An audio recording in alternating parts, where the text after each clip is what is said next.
Med scholars, welcome to today's class on the anatomical snuffbox, okay? And it has pretty a funny name because you get to ask yourself, why is it called a snuffbox? And it's not far-fetched. It's simply because in ancient times, so many years ago, snuff is placed on that triangular depression, okay?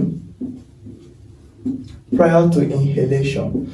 So since it becomes a box for holding the snuff, as an anatomical space, is therefore called the anatomical snuff box. So what's an anatomical snuff box? So the anatomical snuff box, by way of introduction, is a triangular depression. It is an elongated triangular depression that is placed at the posterolateral aspect of the hand. At the posterolateral aspect of the hand. Or you could define the anatomical snuff box as an elongated triangular depression that is placed on the lateral aspect of the dorsum of the hand. So you can replace this by saying the lateral aspect, or the lateral side of the dorsum of the hand. The dorsum of the hand. So this is the right hand, okay? And this illustrates the dorsum of the right hand, or the back of the right hand. Now you look at this depression right here. It's called the anatomical snuff box, okay? So you put the snuff right here and you inhale it. So it becomes a box for holding snuff. That's why it's called the anatomical snuff box. But beyond holding snuff, there are several importance of the anatomical snuff box. We'll appreciate that in the clinical correlates. So it's an elongated triangular space, okay? Elongated triangular space. And every triangle must have three sides. So right here, it has a base and it has two borders, okay? So this boundary, known as the posteromedial boundary, okay? So this boundary, known as the posteromedial boundary, is formed by the extensor pollicis longus. So the extensor pollicis longus. So the extensor pollicis longus form the posteromedial boundary of the anatomical snuff box. Okay, how about the anterolateral boundary? So the anterolateral boundaries are formed by these two muscles. Okay, this one is the abductor pollicis longus. The abductor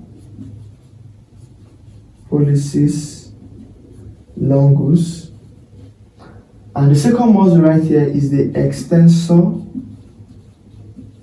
pollicis brevis. So they form the anterolateral boundaries of the anatomical snuff box.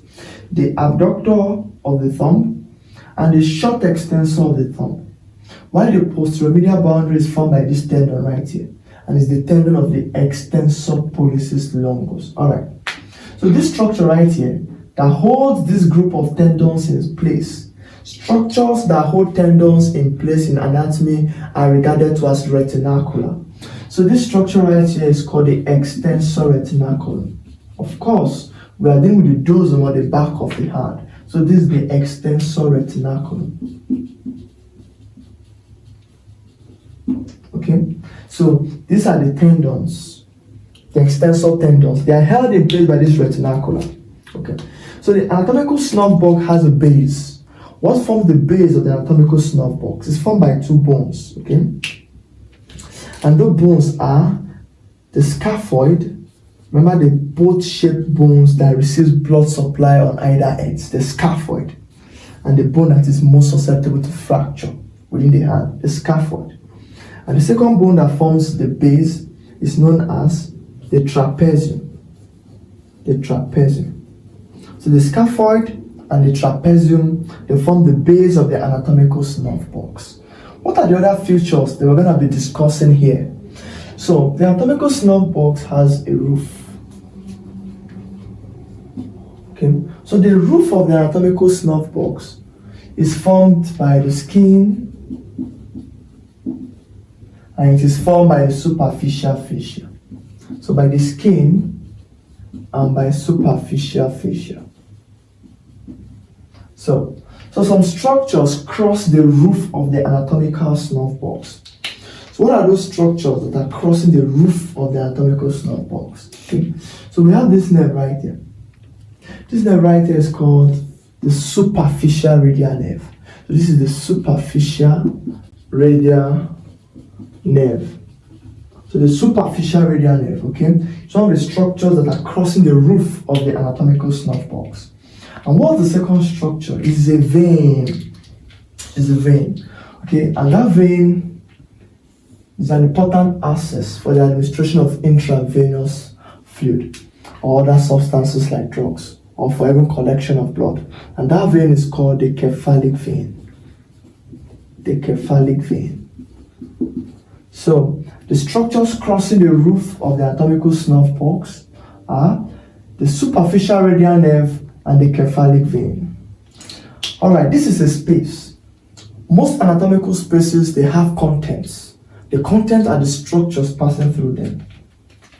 What's the most important structure passing through this space? Okay, it is simply the radial artery. So the radial artery is the most important content. The radial artery is the major contents of the anatomical snuffbox. So under this heading of contents, what we write is the radial artery. So the pulsation of the radial artery can be felt at the anatomical snuffbox. The cephalic vein that crosses the roof of the anatomical snuffbox, okay, can be used for infusion. Okay, you can access that point and administer for intravenous infusion. Okay, so the superficial radial nerve can be rolled up, okay, on the tendon of the extensor pollicis longus. So you can roll up the superficial radial nerve on the tendon of the extensor pollicis longus. And that will be a very nice hold for it. Okay, so then this artery is the radial artery, which is the most important content. Is the radial artery. So the radial artery is the smaller terminal branch of the brachial artery. It is given off at the level of the neck of the radius, okay, and it descends down to this point. Okay, it passes to the dorsum of the hand, from where it's going to break into smaller branches and give the arteria radialis indicis and the princeps pollicis artery. Okay, so the cephalic vein, okay, I've mentioned that the superficial radial nerve.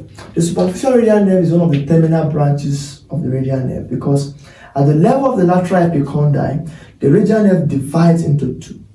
So we have the deep branch of the radial nerve called the posterior interosseous nerve that pierces between the two layers of the supinator muscle to enter the posterior compartment of the forearm, where it's going to supply all the muscles of the posterior compartment, namely the extensors, and will terminate, okay, at the region of the wrist in the form of a ganglion. That's the posterior interosseous nerve. How about the superficial radial nerve? The superficial radial nerve will continue as the main stem of the radial nerve, okay? It enters the cover of the brachioradialis muscle, continues toward the distal aspect of the forearm. It will emerge from the tendon of brachioradialis, roll over the lateral aspect, okay, of the radius, and then enter the anatomical snuffbox. So once it enters the anatomical snuffbox, you can see it right here. So that is the most important thing you should know about the superficial radial nerve.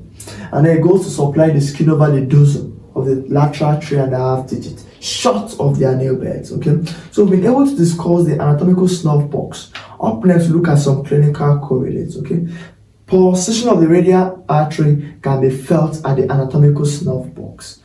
Tenderness at the anatomical snuffbox suggests that there's a possible fracture of the scaphoid. So fracture of the scaphoid could present as a tenderness at the anatomical snuffbox. Okay, so what else? The cephalic vein, okay, is an important IV access, okay, for the administration of fluids or collection of blood samples and so many other things.